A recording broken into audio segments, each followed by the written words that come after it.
அதுவே ஆனை முகமெனும் ஓங்கார விளக்கம். சுழலும் கோள்கள் அவன் சொல் கேட்கும். அவனை தொழுதால் போதும் நல்லதே நடக்கும். ஆனை முகனை தொழுதால் நவக்கிரகங்களும் மகிழும்.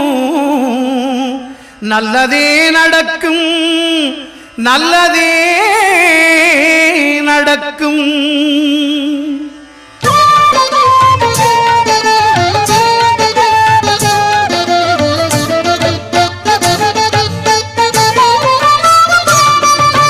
ஒன்பது கோளும் ஒன்றாய் காண